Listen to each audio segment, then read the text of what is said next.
माननीय सभासदों, आदरणीय अध्यक्ष महोदय,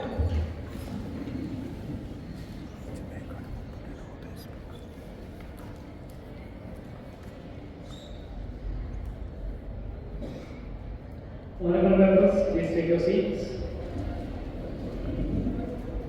Honorable members, I wholeheartedly welcome you all at these youth parliament. I hope this winter session will be very fruitful. First of all, new members have to take oath for affirmation. Secretary General, please.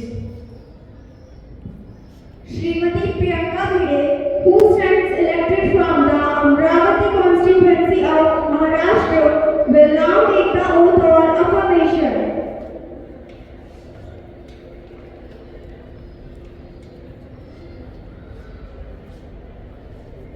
Madam, do you want to take the oath or affirmation? In which language would you like to take the oath?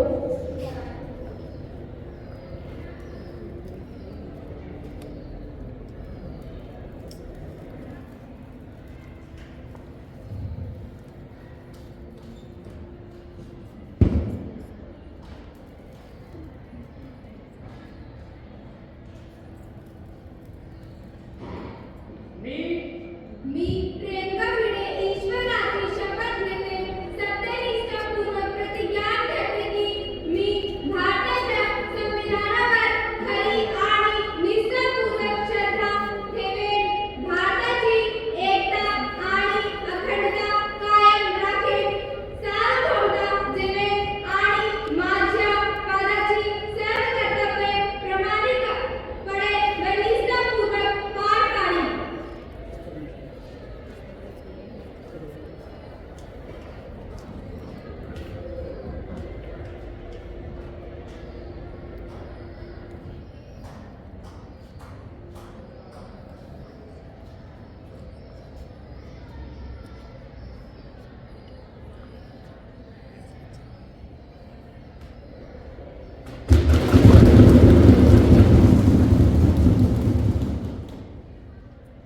Shri Radhe Shyam Meena, who stands elected from the Pali constituency of Rajasthan, will now take the oath or affirmation.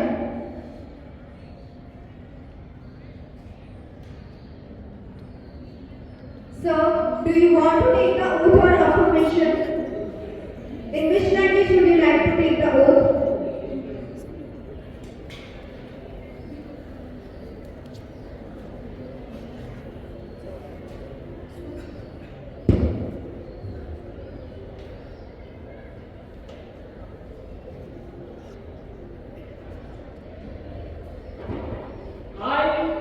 I, Radheshyam Meena, have been elected as a member of lower house of the youth parliament.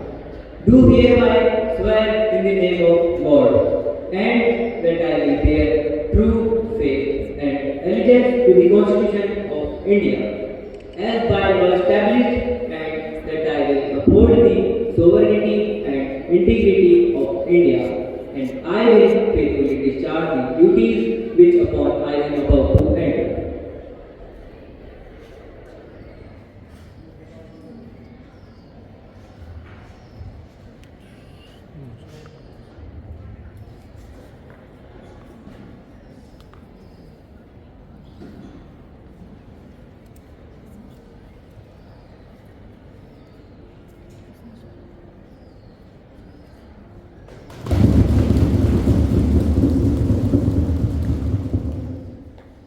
Shri Sanjeev Natyal, who stands elected from the Nainital constituency of Uttarakhand, will now take the oath or affirmation. Sir, do you want to take the oath or affirmation? In which language would you like to take the oath?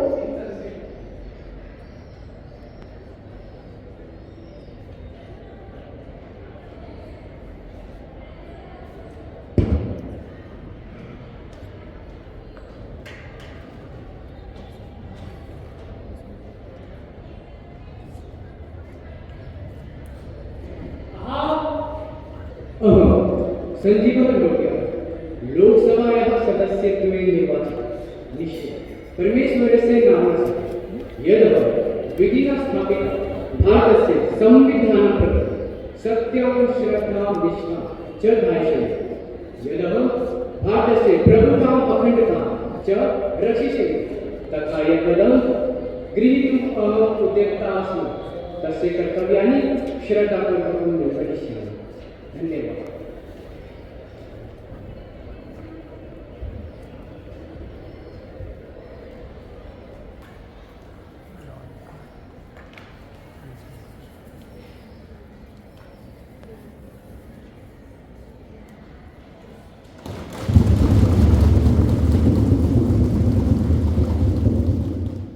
Srimati Sophia Khatun, who stands elected from the Muradabad constituency of Uttar Pradesh, will now take the oath of affirmation.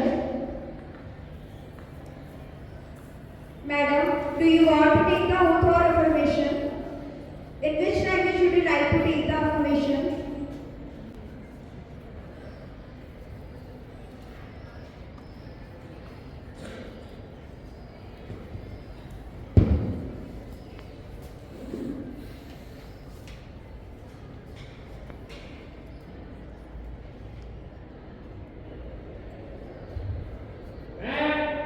मैं Sophia खातून जो युवा संसद की लोकसभा की सदस्य निर्वाचित हुई हूँ सत्यनिष्ठा से प्रतिज्ञा करती हूँ कि मैं विधि द्वारा स्थापित भारत के संविधान के प्रति श्रद्धा और निष्ठा रखूंगी देश की प्रभुसत्ता व एकता बनाए रखूंगी तथा जिस पद को मैं ग्रहण करने वाली हूँ उसके कर्तव्यों का श्रद्धापूर्वक निर्वहन करूंगी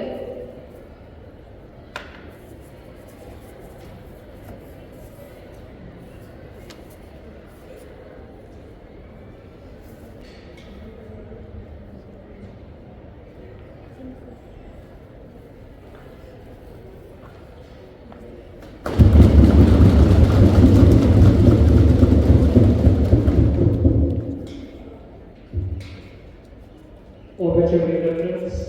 Honorable members, as we meet today, it is my sad duty to inform the House to the demise of our former colleague Shri Krishna Hegde. Shri Krishna Hegde was an agriculturist by profession and an active social worker. He worked in rural areas, devoting his time and energy to the welfare of agricultural laborers and applying for backward classes and downtrodden.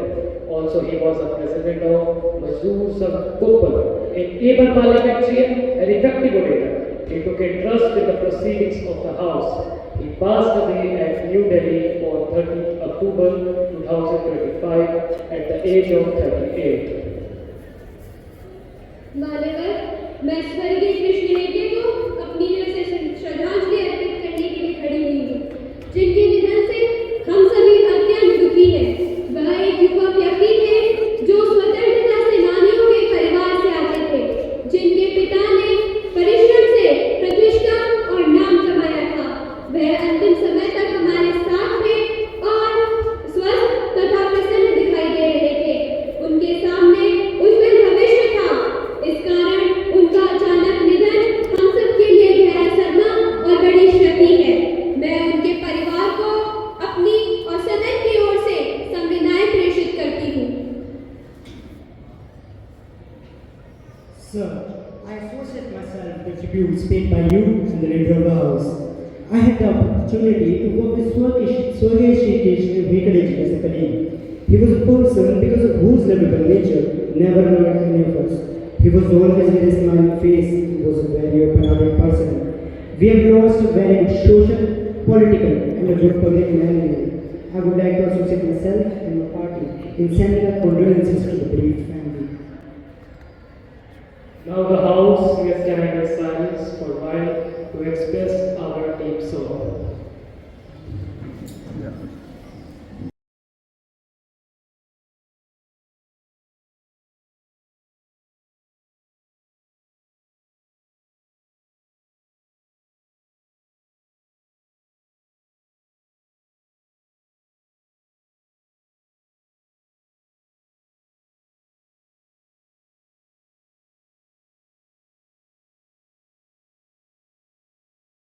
Alright, now the Secretary General will convey a message of condolences to the Brigade family.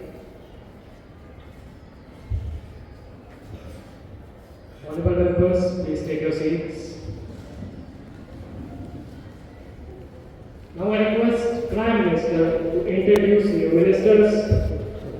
Honorable Speaker, with your permission, I rise to introduce the new ministers who have joined this house. These young representatives bring a fresh idea, new energy, and a strong commitment to serve. I warmly congratulate each of them and extend my best wishes for their parliamentary journey. I am confident that their presence will strengthen and debate and enrich the functioning of this house. I request honorable members to join me in welcoming them with sincerity and respect. Shri Rameshwar Tendulkar, Minister of Heavy Industry.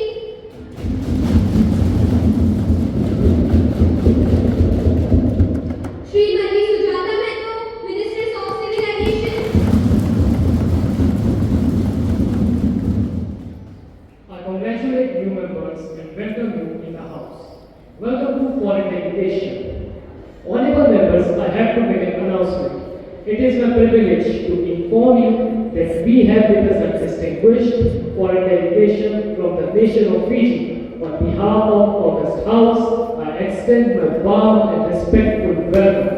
Fiji's commitment on democracy and harmony is truly commendable, and their presence today strengthens our bonds of friendship and cooperation.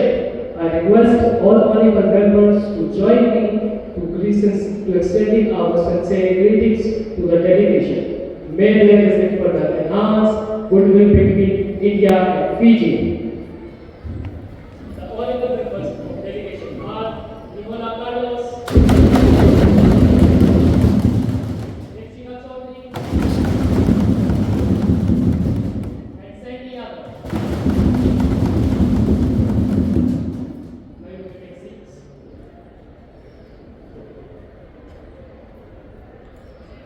Honorable members, please take your seats. Secretary General will report a message from Upper Chamber of Youth Parliament. So, I have to report the following message received from the Secretary of the Upper Chamber of Youth Parliament in accordance with the provision of the rules of procedure and conduct of business in the Upper House of Youth Parliament. I am directed to enclose a copy of the Prevention of Crime in the Name of Honor and Tradition Bill 2025, which has been passed by the Upper Chamber at its sitting head on 5th November 2025. Secretary General to lay on the table a copy of the bill as passed by Upper Chamber. So, I lay on the table of the House the Prevention of Crime in the Name of Honor and Tradition Bill 2025 as passed by the Upper Chamber. Alright, now we will proceed question number. Question number 101, Shri Samit Jain. आदरणीय अध्यक्ष महोदय, मैं अपने प्रश्न का आरंभ कुछ पंक्तियों से करना चाहूँगा। मैं आईना हूँ, दिखाऊंगा दाग चेहरे के। मैं आईना हूँ, दिखाऊंगा दाग चेहरे के। अरे जिसे बुरा लगे वो हट जाए मेरे घर से। आदरणीय अध्यक्ष महोदय जी, मैं आपके माध्यम से माननीय शिक्षा मंत्री जी से यह जानना चाहता हूँ कि राष्ट्रीय शिक्षा नीति 2020 एक महत्वाकांक्षी नीति है, लेकिन राज्यों में उसको समान रूप से लागू करना एक चुनौती क्यों है? सरकार इस असमानता को दूर करने के लिए क्या ठोस कदम उठाएगी, बताइए।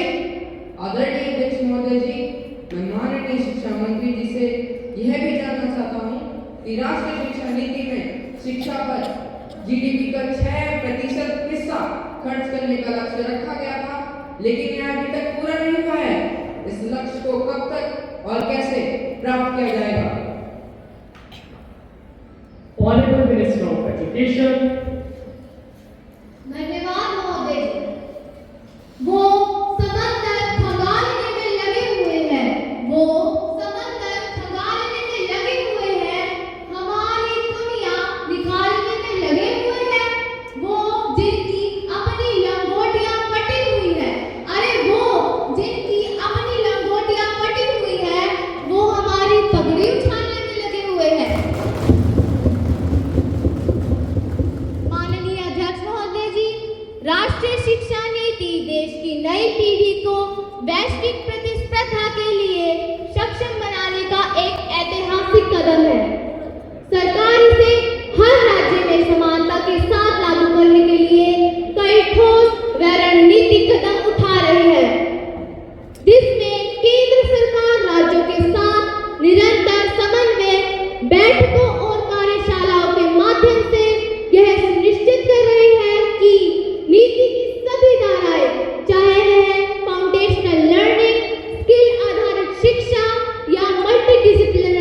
चुका है।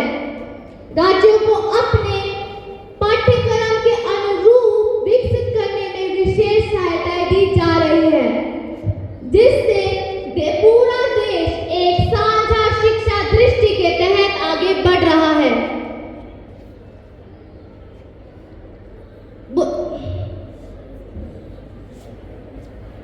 शिक्षक प्रशिक्षण के लिए राष्ट्रीय डिजिटल प्लेटफॉर्म तैयार किया गया है, जिससे देश के हर राज्य के शिक्षकों को एक जैसे उच्च स्तर का प्रशिक्षण मिल सके। अब बात 6% जीडीपी के लक्ष्य पर यह निवेश कैसे होगा? माननीय अध्यक्ष महोदय जी, सरकार शिक्षा में 6% जीडीपी खर्च करने के लक्ष्य की दिशा में जिन क्षेत्रों पर विशेष जोर दे रही है वह इस प्रकार है। पहला, फाउंडेशनल शिक्षा और बुनियादी ढांचा बढ़ाने की कोशिश कर रहे हैं। दूसरा, डिजिटल एजुकेशन और स्मार्ट क्लासरूम की संख्या बढ़ा रहे हैं। तीसरा, टीचर ट्रेनिंग और भर्ती बढ़ा रहे हैं। चौथा, समावेशी शिक्षा बढ़ा रहे हैं। और पांचवा, स्किल डेवलपमेंट और व्यावसायिक शिक्षा बढ़ाने की कोशिश कर रहे हैं। अंत में सरकार यह दृढ़तापूर्वक मानती है कि राष्ट्रीय शिक्षा नीति न केवल एक दस्तावेज है, बल्कि भारत के भविष्य की एक परिभाषा है। इसे समान रूप से लागू करना 6% जीडीपी खर्च निवेश की प्राथमिकताओं में शामिल है। धन्यवाद।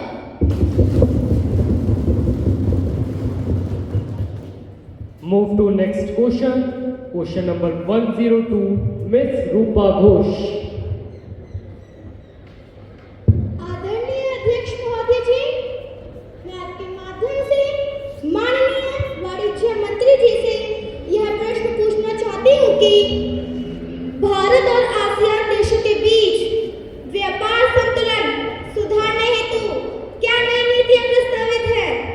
मैं सम्माननीय मंत्री महोदय से यह भी पूछना चाहती हूँ कि आसियान देशों को निर्यात बढ़ाने के लिए सरकार किन क्षेत्रों में सहयोग बढ़ाने पर कार्य कर रही है?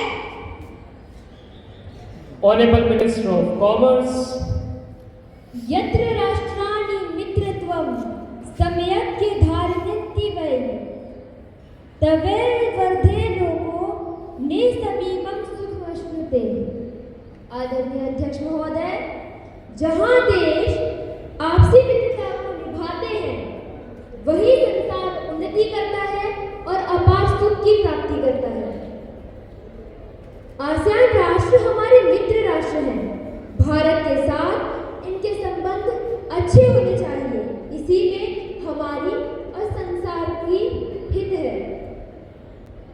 आदरणीय अध्यक्ष महोदय, मैं आपके माध्यम से इस सदन को अवगत कराना चाहती हूँ कि व्यापार सुगमीकरण, निवेश बढ़ाने और कनेक्टिविटी परियोजनाओं पर काम किया जा रहा है। भारत आसियान में अवसंरचना, ऊर्जा एवं स्वास्थ्य क्षेत्रों में निवेश को प्रोत्साहित किया जा रहा है। भारत आसियान देशों के बीच फ्री ट्रेड एग्रीमेंट के तहत समीक्षा तंत्र सक्रिय है।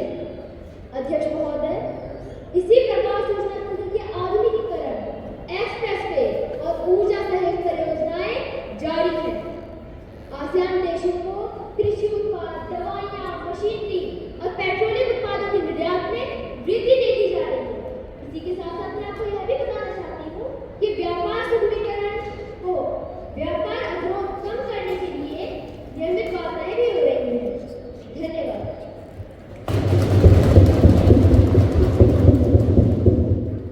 Move to next question. Question number 103, Shrimati Lakshmi Paswan. आदरणीय अध्यक्ष महोदय जी, आपका धन्यवाद। आपने मुझे मेरी बात बोलने का अवसर प्रदान किया। चेतन मन में बचा शेष कितना होश है, सत्ता नशे में झूमती मदहोश है। बिल्ली प्रहरी बनी है चूहों की, लोमड़ी रक्षा में सजी है भेड़ों की। जंगल में अंधेरा चूहों और है, सत्ता नशे में झूमती मदहोश है।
Honorable Minister of Social Justice and Empowerment.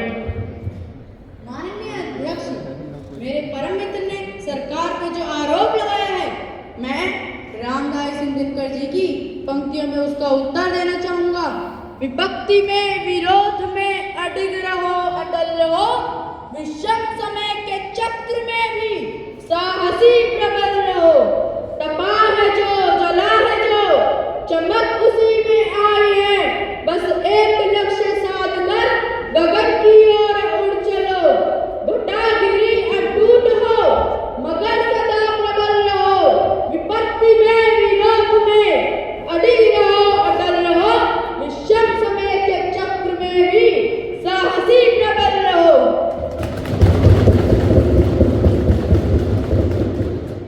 अध्यक्ष जी, विपक्ष अगर कितना भी विरोध करे, कितने भी आरोप लगाए, हम विषम समय में भी साहसी और प्रबल रहेंगे। एससी और एसटी वर्ग के लोगों का कल्याण हमारी प्राथमिकता है। माननीय अध्यक्ष जी, मैं सदन को यह भी आश्वस्त करना चाहता हूँ कि सरकार दलितों, अनुसूचित जातियों और वंचित समुदायों पर होने वाले किसी भी प्रकार के अत्याचार को लेकर शून्य सहिष्णुता की नीति पर कार्य कर रही है। यह सरकार सामाजिक न्याय के प्रति पूर्णतः प्रतिबद्ध है। जहां तक माननीय सदस्य ने प्रश्न उठाया है कि पिछले 5 वर्षों में दलितों पर अत्याचार की स्थिति क्या रही है, तो मैं यह कहना चाहूंगा कि एनसीआर विज्ञापन के अनुसार पंजीकृत मामलों में वृद्धि इसलिए भी दिखाई देती है क्योंकि सरकार ने अपने दर्ज होने की प्रक्रिया को पारदर्शी, अनिवार्य और बहुत आसान बनाया है। इसलिए मामले बढ़ना केवल अपराध बढ़ना नहीं है, यह न्याय तक बेहतर पहुंच और रिपोर्टिंग में सुधार का परिणाम भी है। माननीय अध्यक्ष जी, सरकार ने एससी और एसटी वर्ग के लोगों पर अत्याचार की स्थिति को देखकर कई ठोस कदम उठाए हैं, जैसे कि फास्ट ट्रैक स्पेशल कोर्ट बनाए हैं, जांच अधिकारी की नियुक्ति अनिवार्य की है ताकि मामले वर्षों तक ना चलते रहें, भुगतान व्यवस्था की है ताकि पीड़ितों को इधर उधर ना भटकना पड़े, जागरूकता अभियान चलाए हैं ताकि गांव शहरों तक पीड़ित अपने अधिकारों के प्रति सजग रहे, और तो और ऑनलाइन क्राइम मॉनिटरिंग सिस्टम भी बनाए हैं ताकि मामलों की प्रगति की निगरानी की जा सके।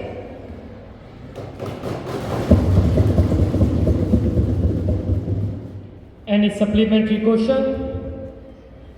आदरणीय अध्यक्ष महोदय जी, यदि सरकार इस कानून को लागू करने में इतनी गंभीर है, तो आज भी इस प्रकार के समाचार सुनने व पढ़ने को क्यों मिलते हैं कि आज भी किसी गांव में किसी दूल्हे को घोड़ी पर बैठकर बारात इसलिए नहीं निकालने दी जाती क्योंकि वह एक अनुसूचित जाति का व्यक्ति है।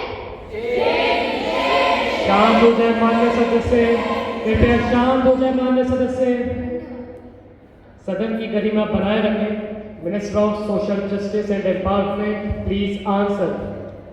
माननीय अध्यक्ष जी, मैं सदन को यह भी स्पष्ट रूप से बताना चाहता हूँ कि दलितों पर अत्याचार केवल एक अपराध नहीं है, यह हमारे संविधान और सामाजिक मूल्य दोनों पर आघात है। इसलिए सरकार यह सुनिश्चित करती है कि अपराधी किसी भी कीमत पर बच ना सके, पीड़ितों को त्वरित न्याय मिले और आगे भी समाज में भयमुक्त वातावरण बने रहे। इस विषय पर सरकार की प्रतिबद्धता अडिग है और आगे भी कठोरता और संवेदनशीलता से कार्य जारी रहेगा। धन्यवाद।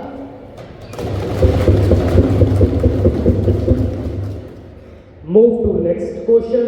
Question number 104, Shrimati Kaushalya Bhatt. Respected speaker sir, मुझे सवाल पूछने का मौका देने के लिए आपका तहे दिल से शुक्रिया। मैं आपके माध्यम से रिस्पेक्टेड डिफेंस मिनिस्टर साहब से पूछना चाहती हूँ कि वास्तविक नियंत्रण रेखा LAC पर वर्तमान स्थिति क्या है और हाल के महीनों में कोई बदलाव दर्ज हुआ है या नहीं। साथ ही साथ मैं रक्षा मंत्री जी से पूछना चाहूंगी कि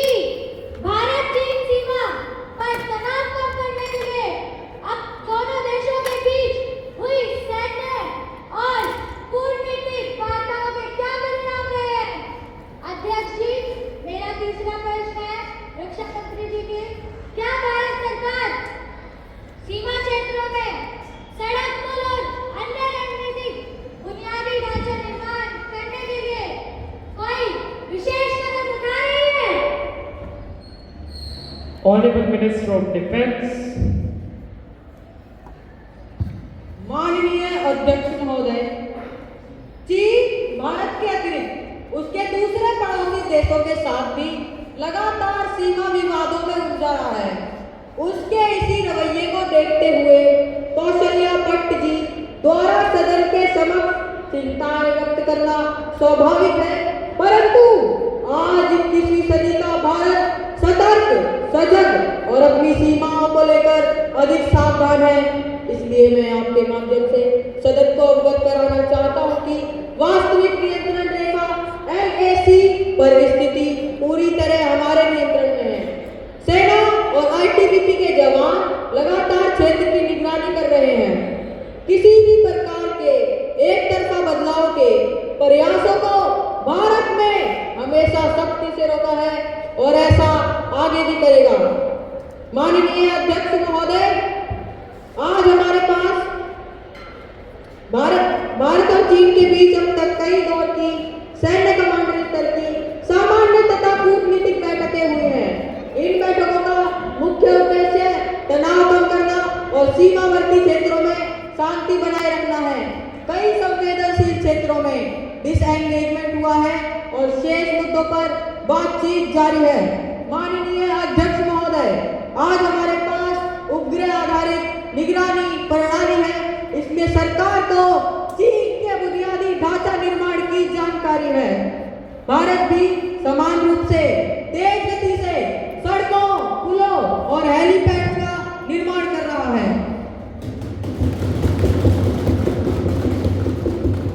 सैनिकों की तैनाती, संचार और आपूर्ति लाइनों को बेहतर करने के लिए अनेक नई परियोजनाएं शुरू की गई है। आज भारत ने सेना व उसके साजो सामान को एक ही दिन में तैनात करने की योग्यता हासिल करनी है। अध्यक्ष महोदय, इस प्रकार मैं सदन के माध्यम से देश को आश्वस्त करना चाहता हूं कि हमारी सरकार चीन ही नहीं अन्य सीमावर्ती क्षेत्रों में भी सतर्कता बरत रही है और किसी भी परिस्थिति से निपटने के लिए पूरी तरह से तैयार है।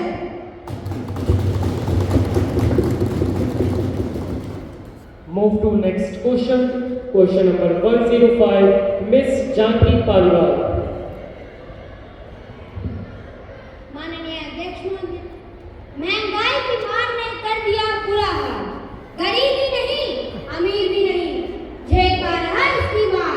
सामान्य अब कुछ भी नहीं, सभी और संकट छा रहा है। महंगाई की मार से तो जीवन खत्म होता जा रहा है। दाल रोटी खाना भी मुश्किल हो गया है। देश को महंगाई पर काबू पाना होगा। करनी होगी कोशिशें कई, महंगाई को हराने की और जीवन को सफल बनाने की।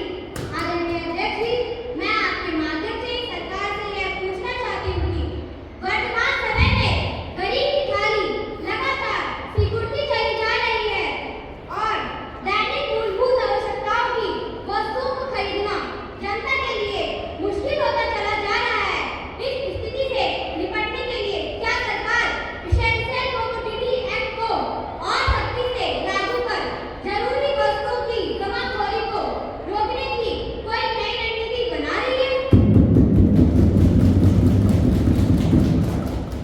क्या वर्तमान में महंगाई दर हमारे आर्थिक विकास के अनुरूप है या विकास को बाधित कर रही है? कृपया सरकार का आधिकारिक दृष्टिकोण बताएं। केंद्र और राज्य सरकारों के बीच समन्वय में कमी महंगाई नियंत्रण को प्रभावित करती है। इस समस्या को कैसे हल किया जाएगा? Honorable Minister of Finance. आदरणीय अध्यक्ष महोदय, मैं आपके माध्यम से सदन को अवगत कराना चाहता हूं कि सरकार ने महंगाई नियंत्रित करने के लिए कई ठोस कदम उठाए हैं, जिनमें आवश्यक वस्तुओं के आयात शुल्क में कमी, जमाखोरों पर सख्त कार्रवाई, किसानों से खरीदी बढ़ाना और मुद्रा बाजार में संतुलन बनाए रखने के लिए मौलिक उपाय शामिल करना है। साथ ही थोक और खुदरा महंगाई को काबू में रखने के लिए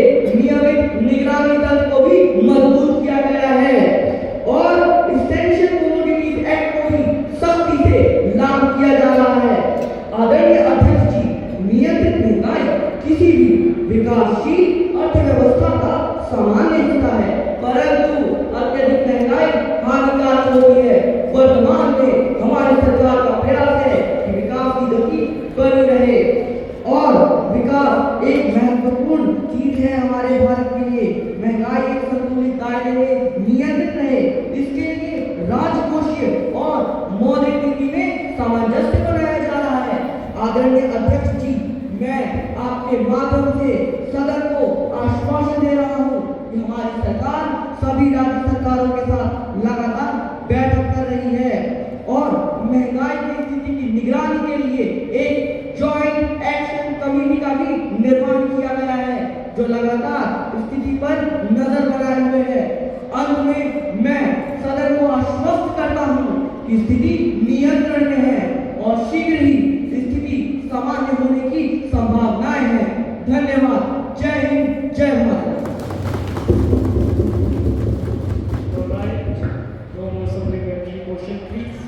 Now question hour is over. We will now proceed 0 hour. The House now take up the matters of urgent public importance. This is an Indian parliamentary innovation and allow members to raise their issue without prior notice. Ms. Jasmeet Kaur, please raise your issue. आदरणीय अध्यक्ष महोदय जी, आपने मुझे बोलने का मौका दिया, इसके लिए मैं आपका अभिवादन करती हूँ। टूटे हुए लश्कर का भरम देख रहे हैं और जिले इलाही के करम देख रहे हैं। ताकत का नशा अकल पर हावी है तुम्हारे, तुम देख ना पाओगे वो जो हम देख रहे हैं। माननीय अध्यक्ष महोदय जी, मैं विपक्ष की ओर से पंजाब में आई विषम बाढ़ पर अपनी गहरी चिंता व्यक्त करने के लिए खड़ी हुई हूँ। इस आपदा ने वहाँ के लोगों की जिंदगी, रोजगार और घरों को भारी नुकसान पहुँचाया है, जिससे हजारों परिवारों में अपार दुख और संकट उत्पन्न हुआ है।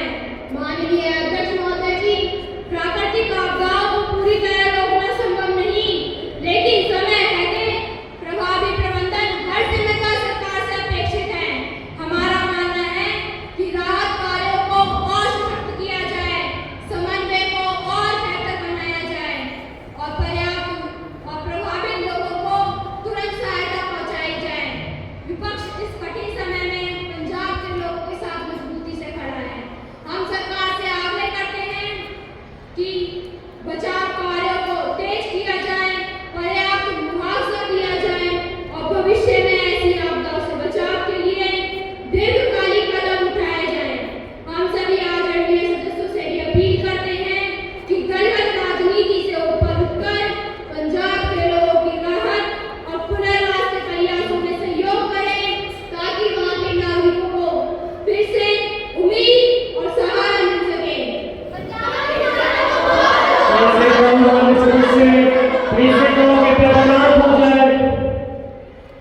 कृपया शांत हो जाए आप सभी लोग, कि जिस काम के लिए जनता ने हमें चुनकर भेजा है वो काम हम अच्छे से कर सकें। Your concerns have been noted. The concerned minister will look into the matter. The government is not obligated to reply during 0 hour, but your voices have been heard. Now I call Mr. Mohanlal Dariya. माननीय अध्यक्ष महोदय, मैं सदन के ध्यान में अपने निर्वाचन क्षेत्र में बेटी बचाओ बेटी पढ़ाओ योजना की उल्लेखनीय सफलता को लाना चाहता हूँ। महिला साक्षरता दर में वृद्धि और कन्या भ्रूण हत्या में उल्लेखनीय कमी देखी गई है। मैं इस परिवर्तनकारी पहल के लिए सरकार को बधाई देता हूँ।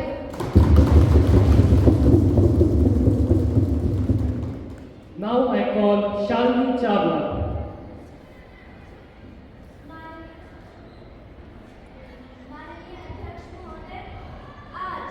राष्ट्रीय प्रदूषण नियंत्रण दिवस है। हम जिस प्रकार के दमघोटू वातावरण में जीने को मजबूर हैं, लगातार air quality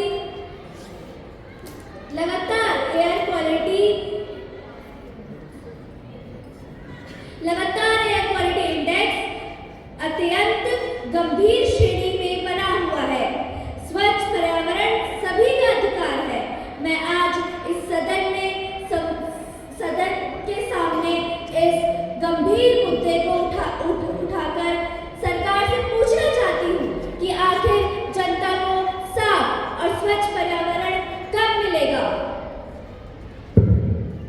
that as we know, the government is not bound to reply in 0 hour. 0 hour is over. Calling attention motion. Now let us take up the calling attention motion. I invite Mr. Jaswinder Singh to call the Minister of Communication and Broadcasting to the unprecedented resignation by the members of Central Board of Film Certification citing bureaucratic interference, co-erasure and corruption. Mr. Jaswinder Singh.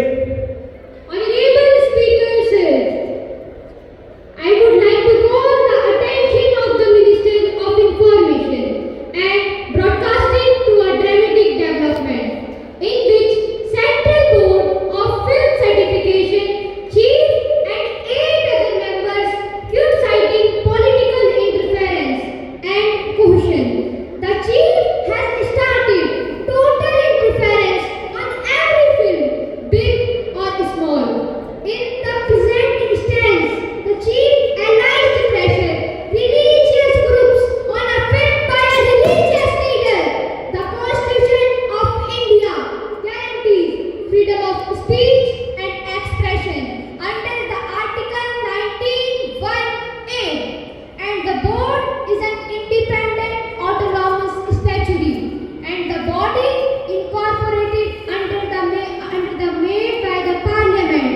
Then why such fundamental right is violated by any kind of political pressure and the alleged portion? Maintain the silence, please. Honorable members, please maintain the silence. Please sit down. Minister of Communication and Broadcast. माननीय अध्यक्ष महोदय, मैं आपके माध्यम से इस संपूर्ण सदन को सूचित करना चाहता हूं कि बोर्डों के कामकाज में सरकार का कोई हस्तक्षेप नहीं है। मैं माननीय सदस्यों से यह अनुरोध करता हूं कि वह राजनीतिक हस्तक्षेप के ठोस सबूत के साथ सरकार से संपर्क करें। मैं संसद को आश्वस्त करता हूं यदि राजनीतिक हस्तक्षेप के ठोस सबूत मिलते हैं तो सरकार द्वारा सख्त से सख्त कार्रवाई की जाएगी। Honorable Speaker, sir, I want to say something. Please silence in the house. Yes, you can say.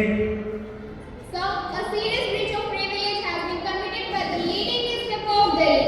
By commenting on the recommendations of the Public Accounts Committee, the paper has attributed dishonest motives and I have requested you to allow me to raise a question on that matter now. Srimati Priyanka Rao, have you given a notice of it earlier? You may give a due notice along with a copy of a newspaper cutting and I shall consider it. You cannot spring a surprise on me like this. But I have already given notice of it at 10 a.m. today. It will be examined when it comes to me. I shall consider it and let you know my decision. Now please sit down. Now I request Minister of Information Technology to take consideration of the House to present the Digital India and Cyber Security Bill 2025. आदरणीय अध्यक्ष जी, मैं आपके माध्यम से सभी माननीय digital India and cyber security bill सभी माननीय सदस्यों से अनुरोध करती हूँ सदन के समक्ष प्रस्तुत करने की अनुमति चाहती हूँ। यह भारत में डिजिटलीकरण को सुरक्षित रूप से आगे बढ़ाने और हर समय नागरिकों को साइबर सुरक्षा उपलब्ध कराने के उद्देश्य से लाए जाने की योजना है। मेरा आपके माध्यम से सभी माननीय सदस्यों से यह निवेदन है कि इस विधेयक को प्रस्तुत करने हेतु सहमति प्रदान करें। धन्यवाद।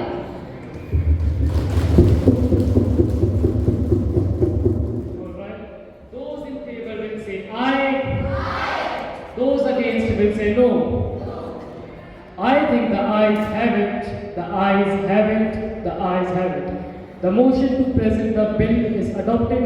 Now I request Minister of Information Technology to present the bill. Thank you, sir. You have given me the opportunity to present the bill. आदरणीय अध्यक्ष जी, इस विधेयक का उद्देश्य सभी भारतीयों के लिए एक विश्वसनीय, सुरक्षित और डिजिटल पारिस्थितिक तंत्र बनाना है। यह विधेयक डेटा सुरक्षा, ऑनलाइन गोपनीयता और साइबर अपराधों से निपटने के लिए एक व्यापक कानूनी ढांचा प्रदान करेगा। नागरिकों को साइबर ठगी से बचाने हेतु सेवा प्रदाताओं को अपने सिस्टम में आवश्यक उपाय सुनिश्चित करने की बाध्यता रखेगा। यदि इस प्रकार की ठगी होती है तो उसकी शिकायत दर्ज करने का, उसके निपटाने हेतु आवश्यक तंत्र को विकसित किया जाएगा। नागरिकों को डिजिटल अरेस्ट से बचाने हेतु, जागरूकता बढ़ाने हेतु और आवश्यक धन का आवंटन किया जाएगा। इस प्रकार साइबर अपराध, डिजिटल अरेस्ट, हैकिंग और ऑनलाइन धोखाधड़ी में शामिल सभी व्यक्तियों और समूहों को समयबद्ध, पारदर्शी और कठोर दंड देने हेतु आवश्यक तंत्र को विकसित किया जाएगा। मैं इस सदन के समक्ष the digital India and cyber security bill 2025 प्रस्तुत करती हूँ। धन्यवाद। The motion is that the Digital India and Cyber Security Bill 2025 has taken into consideration. Now the House will debate on the principles of the bill. I call Saroj Manji to share his views on the bill. मुझे बोलने का अवसर देने के लिए धन्यवाद। अध्यक्ष महोदय, मैं इस ऐतिहासिक विधेयक का समर्थन करने के लिए खड़ी हुई हूँ। इस डिजिटल युग में डेटा नया ईंधन है जो आज सभी की पहुँच में है और ये विधेयक हमारे नागरिकों की व्यक्तिगत डेटा की रक्षा करेगा। ये डिजिटल इंडिया के सपनों को साकार करने की दिशा में एक बहुत बड़ा कदम है। धन्यवाद।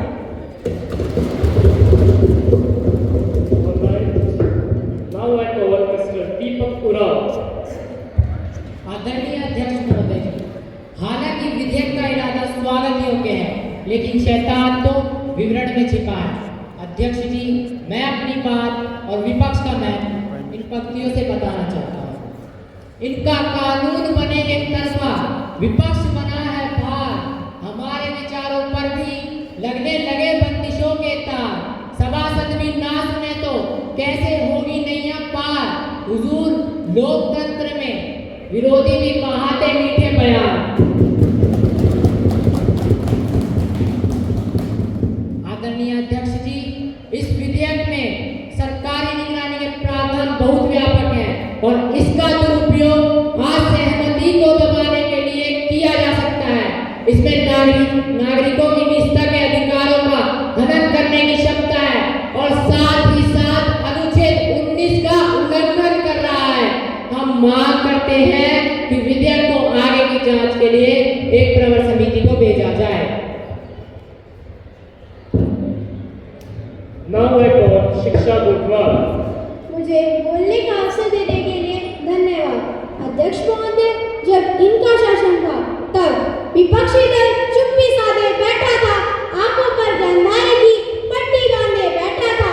आज चौराहे पर सारी पत्ते खोलूंगी मैं, चाहे चढ़ जाऊं सूली पर मन का सच बोलूंगी मैं। इस कानून पर संदेह आकारणी नहीं साहब, मन में बसे आपके चोर को टटोलूंगी मैं, मन में बसे आपके चोर को टटोलूंगी मैं। शिक्षा गोटवाल के प्यार अपने मुद्दे पे आइए, सदन का वक्त जाया मत कीजिए। महोदय जी, मैं अपने विषय पर ही आ रही हूँ। सर, विपक्ष तो आकार में संदेह करता है। हम समझते हैं वह अपना विपक्षी धर्म निभा रहे हैं, जहाँ ना हो कोई कमी बता रहे हैं। लेकिन महोदय, विपक्ष इस सदन को गुमराह करने का कार्य कर रहा है। इस विधेयक में व्यक्तिगत गोपनीयता के लिए मजबूत प्रावधान किए गए हैं। यह विधेयक ग्रामीण भारत में डिजिटल साक्षरता को बढ़ावा देगा और हमारे युवाओं के लिए रोजगार के अवसर में वृद्धि करेगा। धन्यवाद।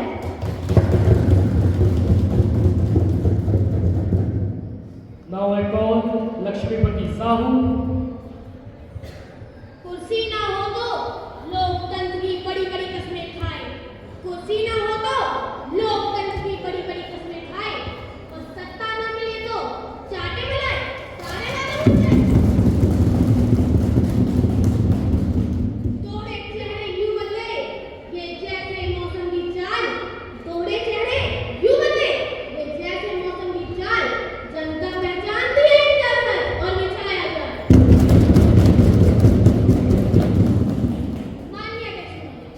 मैं सदन का ध्यान उस बिल की ओर आकर्षित करना चाहता हूँ जिसका उद्देश्य डिजिटल इंडिया को आगे बढ़ाना, साइबर सुरक्षा को मजबूत करना बताया जा रहा है। परंतु इस बिल में कई ऐसे प्रावधान हैं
माननीय अध्यक्ष महोदय, मैं आज इस सदन में the digital India and cyber security bill 2025 पर अपनी पार्टी और पूरे विपक्ष की ओर से बात रखने के लिए खड़ा हूँ।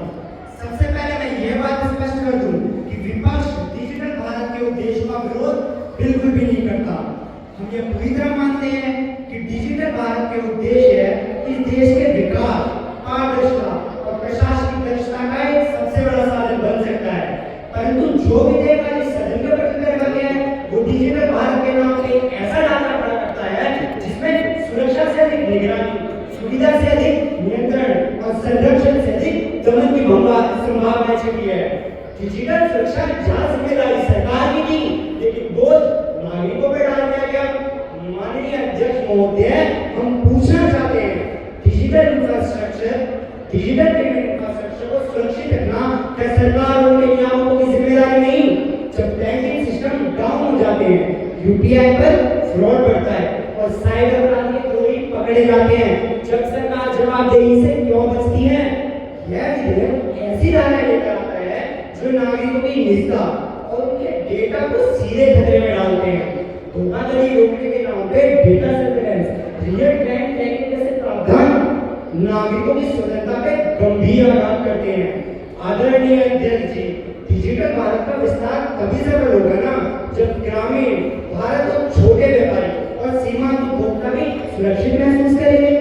हम इस विधेयक की तकनीकी भाषा इतनी जटिल है कि आम आदमी समझ ही नहीं सकता कि वो किस नियम का पालन कर रहा है और किसका उल्लंघन। आदरणीय अध्यक्ष जी, आखिरकार जवाबदेही कहाँ है?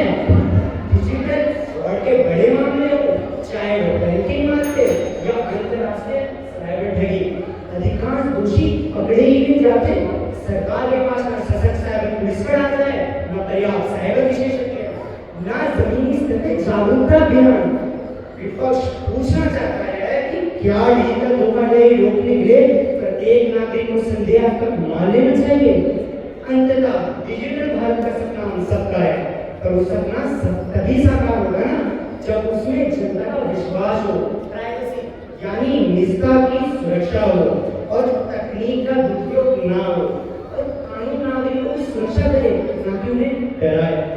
इसलिए विपक्ष सरकार से मांग करता है कि इस विधेयक को जल्दबाजी में पारित करने की जगह संसद की स्थायी कमेटी को भेजा जाए और कुछ सुधार करे जाए, जैसे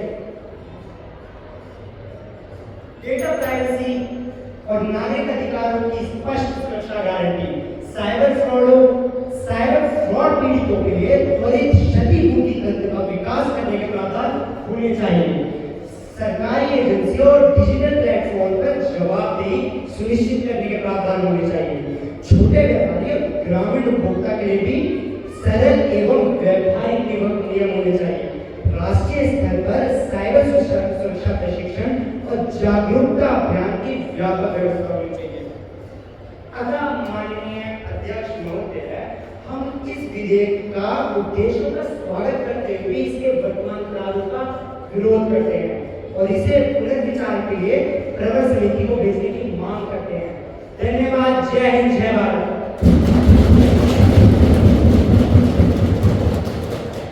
Now I request Prime Minister and Leader of the House to conclude the discussion. Honorable Speaker, मैं अपने वक्तव्य का आरंभ हमारे प्रधानमंत्री पूर्व प्रधानमंत्री पंडित जवाहरलाल नेहरू के प्रसिद्ध कथन से करना चाहती हूँ। राष्ट्र निर्माण सामूहिक प्रयासों का परिमाण होता है और इसी भावनाओं को आगे बढ़ाते हुए जहाँ तक बिल की बात है, मैं विपक्ष से आग्रह करती हूँ कि वे इस विधेयक को पारित कराने में हमारा सहयोग दे, क्योंकि यह केवल एक तकनीकी सुधार नहीं बल्कि देश के सुरक्षित और सशक्त डिजिटल भविष्य के लिए आवश्यक है। Honorable Speaker sir, I stand before you today with a twin vision, a digital empowered India and cyber secure India। और ये दोनों सब इसलिए साथ-साथ जरूरी है because progress without protection is failure and security without progress is limiting। Over the last decade, our country journey and program like a digital India has transformed the lives of millions। और इसी परिवर्तन के कारण government services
Under this bill, offenses like the cyberbullying, identity theft, deepfakes, online fraud, digital arrest, and digital harms would be clearly defined. Resolution mechanism will be streamlined and victims will have access to timely justice. I urge you all to participate, not just in consuming digital service, but in a governance, in suggesting the reforms, in shaping the rules on our shared digital future. Because real empowerment comes when the citizens are not just technology, but the institutions that govern it. Friends, our aim is set by the time India celebrates 100 years independence 2047. We don't just celebrate the economic growth and infrastructure. We celebrate a nation where every citizen is digitally enabled, every community connected, every identity secure, and every voice protected. Let the digital India dream not be limited to convenience but expand to dignity, justice, and opportunity. Let our cyberspace be not just fast and efficient, but safe, fair, and inclusive. यदि इसे मैं Nelson Mandela के शब्दों में कहूँ तो अकेले किए गए कार्य सीमित परिणाम देते हैं और परंतु मिलकर किए गए कार्य असीमित परिणाम करते हैं। और इसी सोच के साथ यदि हम अपने भारत की प्रगति को निरंतर और निर्धारित बनाए रखें चाहते हैं तो हम इसे निरंतर निर्णय लेने होंगे जो देश के वर्तमान को सुरक्षित करे और भविष्य को उज्जवल बनाए। As together, as a youth, as a citizen, as a Indians, let us build that future. I can assure the nation that by these innovations will we make a Bharat again, a Vishwa Guru Bharat and develop Bharat. Thank you, Jai Hind, Vande Mataram. The discussion is complete. The question is that the bill be passed. Those in favor will say aye. Those against will say no. I think the ayes have it. The ayes have it. The ayes have it. The motion is adopted. The bill is passed. The House stands adjourned till 11 a.m. tomorrow.